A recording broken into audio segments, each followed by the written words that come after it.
மக்கள் மத்தியிலே கடந்த 21 நாட்களாக மிக அமோகமான வெற்றி வரவேற்பு சொல்லும் அளவுக்கு ஒரு பெரிய ஏக்கம், ஒரு மிகப்பெரிய எதிர்பார்ப்பு 33 மாதமாக தமிழகத்தில் நடந்த இந்த படு மோசமான ஆட்சியை மக்கள் வெறுத்து ஒரு மாற்றத்துக்காக வாக்களிக்க தயாராகி கொண்டிருக்கிறார்கள். இந்த வேளையிலே இந்த கடைசி நாள் பிரச்சாரத்தை தொடங்குவதற்கு முன்பாக அமரர் புரட்சி தலைவர் எம்ஜிஆர் அவர்களின் சமாதியிலும் செல்வி புரட்சி தலைவி ஜெயலலிதா அவர்களின் சமாதியிலும் தேசிய ஜனநாயக கூட்டணியின் சகோதர சகோதரிகள் அனைவருடனும் சேர்ந்து இணைந்து வந்து பேரணியாக வந்து அவர்களின் ஆசீர்வாதத்தை பெற்று தற்போது இந்த இருசக்கர வாகன பேரணியை துவங்க உள்ளோம்.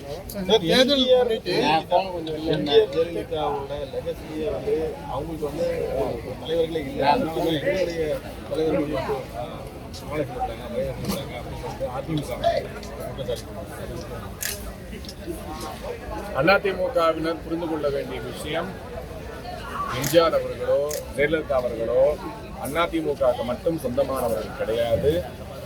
தமிழக மக்கள் மிகவும் விரும்பிய பெரும்பெரு தலைவர்கள். அரசியலுக்கு அப்பாற்பட்டு இன்று இந்த சமாதிக்கு வந்து நாங்கள் மரியாதை செலுத்திக் கொண்டிருக்கிறோம். அவர்களோட தலைவர்களை மறந்தாலும் கூட தமிழக மக்கள் மனதிலே ஒரு சிறந்த இடம் பிடித்த, குறிப்பாக பாரதத்தின் பிரதமர் நரேந்திர மோடி அவர்கள் மிகவும் மதிக்கக்கூடிய இந்த சென்ட்ரல் ரயில்வே ஸ்டேஷனுக்கு சென்னை சென்ட்ரல் இருந்த டாக்டர் எம்ஜிஆர் ரயில் நிலையம் என்று பெயர் மாற்றியவர் திரு நரேந்திர மோடி அவர்கள். பல்லடம் வந்தபோது கூட செல்வி ஜெயலலிதா அவர்களின் புகழை பற்றி பேசியவர்.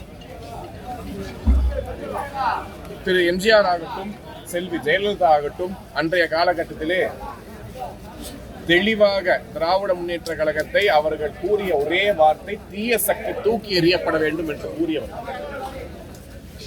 ஆனால் அன்று இருந்த அதிமுக இன்று கிடையாது. இன்று உள்ள அதிமுக நாங்கெல்லாம் பங்காளிங்கன்னு பெருமையா பேசி நாங்கள் அடிச்சுப்போம் கண்டிப்போம் என்று சொல்லக்கூடிய அதிமுக மாறி உள்ளது மிக மனவேதனைக்குரிய விஷயம்தான். அது அவர்களுக்கு, நமக்கு.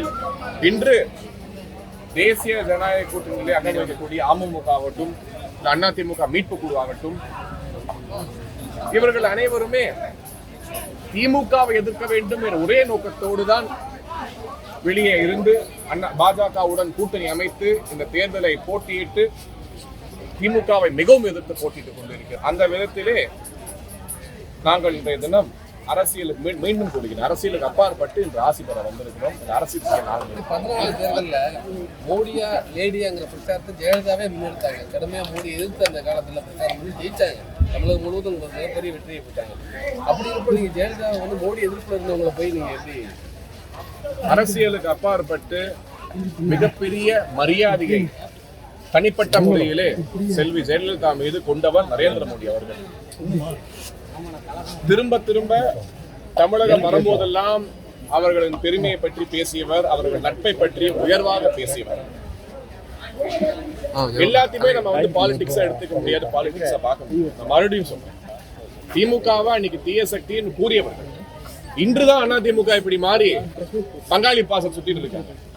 இன்னைக்கு எங்கேயுமே வந்து அண்ணா திராவிட முன்னேற்ற கழகம் திமுகவை எதிர்த்துலாம் இன்னைக்கு பெரிய பேசுறது கிடையாது. பிஜேபி எதிர்த்து தான் பேசுறாங்க. இந்த இரு கட்சிகளுமே எதிர்க்கக்கூடிய ஒரே இயக்கம் பாஜக மட்டும்தான். அது பாரதிய ஜனதா கட்சியோட வளர்ச்சியை, குறிப்பாக தமிழகத்தில் மக்கள் மனதில் எவ்வளவு பெரிய தாக்கத்தை ஏற்படுத்தி இருக்கிறது என்பதை தெளிவாக உணர்த்தக்கூடிய விஷயம். ஒரு மிகப்பெரிய பயத்தை இந்த இரு கட்சிகளுக்குமே ஏற்படுத்தியுள்ளது தேசிய ஜனநாயக கூட்டணி. தேசிய ஜனநாயக கூட்டணி இந்த தேர்தலிலே மிகப்பெரிய வெற்றியை பெறப்போகிறது. இந்த ஆண்டு ஒரு மிகப்பெரிய மோடி அலைன்னு கூட கூற முடியாது, மோடி சுனாமியாக மாறி தமிழகத்திலே ஒரு மாற்றத்தை ஏற்படுத்த போகிறது. இந்த ரிசல்ட், இந்த உண்மை ஜூன் 4ஆம் தேதி எதிர்கட்சிகளுக்கு தெளிவுபடுத்துவோம் என்று நாங்கள் கூறிக்கொள்கிறோம். அந்த கட்சியோட கோர் லீடர்ஸ் அம்மாவும் எம்ஜிஆர் இருக்கும்போது அவங்களோட எலெக்ஷனுக்கு வரும்போது அவங்களே வந்து பார்க்கல, நீங்க வந்து நான் தான் ஏற்கனவே சொல்லிட்டேன். அண்ணா திராவிட முன்னேற்ற கழகம் இந்த பகுதிகளெல்லாம் வேட்பாளர் நிறுத்திருந்தா கூட அவர்கள் எங்கள் தலைவர் என்று கூறக்கூடிய தலைவர்களை மறந்து விட்டார்கள். நான் ஒரு சாமானியனாக, நான் வேட்பாளர் எல்லாம் வரல, நான் ஒரு சாமானியனாக இங்க வந்து திமுகவை எதிர்த்த தலைவர்களுக்கு மரியாதையை செலுத்தி ஆசி பெற வந்துள்ளேன். அதே எதிர்ப்பை நாங்கள் திராவிட முன்னேற்ற கழகத்துக்கு இன்றைய தினத்திலே பாரதிய ஜனதா கட்சியின் வாயிலாக, தேசிய ஜனநாயக கூட்டணி வாயிலாக அன்று அவர்கள் கொடுத்த எதிர்ப்பினை தமிழகத்திலே கொடுத்து கொண்டு வருகிறோம். நரேந்திர மோடி அவர்களின் நல்லாசியுடன் இந்த மோடி கேரண்டி, அந்த கேரண்டி கார்டு, அது மட்டும் இல்லாம இருக்கக்கூடிய இந்த மேனிஃபெஸ்டோ, தேர்தல் வாக்குறுதிகள், இதையெல்லாம் முன்னிலைப்படுத்தி மக்களை சந்தித்துக் கொண்டு வருகிறோம்.